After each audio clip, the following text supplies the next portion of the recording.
নতুন ছেলেটি ৩০০ ফুট দূরে দাঁড়িয়ে থাকা কাঠের খুঁটিতে নিশানা করছিল। প্রথম গুলিতেই সে পুরো খুঁটিটি উড়িয়ে দিল। অভিজ্ঞ সৈন্যটি বিশ্বাস করতে পারল না। সে আবার খুঁটিটি সোজা করে দাঁড় করালো, কিন্তু প্রশিক্ষণার্থীটি আবার একই নিখুঁতভাবে গুলি করল। অভিজ্ঞ সৈন্যটি যেই মাথা বের করে দেখার চেষ্টা করলো, একটি বিকট শব্দ হলো এবং তার হেলমেট হাওয়ায় উঠে গেল। সে বুঝে ওঠার আগেই প্রশিক্ষণার্থীটি পরের নিশানাটিও খুব সহজে ফেলে দিল। অভিজ্ঞ সৈন্যটি আতঙ্কে মাথা মাটিতে লুকিয়ে ফেলল।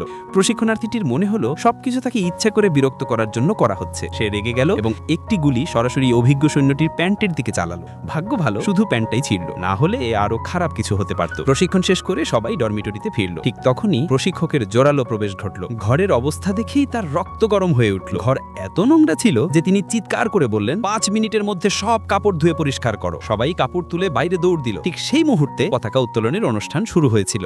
আর তখনই এই সহজ সরল প্রশিক্ষণার্থীটি একটি লম্বা দড়ি দেখতে পেল, যা তার কাছে কাপড় শুকানোর জন্য একদম ঠিক মনে হলো। সে তাড়াতাড়ি কাপড়গুলো টাঙিয়ে দিল, কিন্তু পরের মুহূর্তেই জাতীয় পতাকা উপরে উঠতে শুরু করলো। যখন কর্নেল এই দৃশ্য দেখলেন, রাগে তার মুখ লাল হয়ে গেল।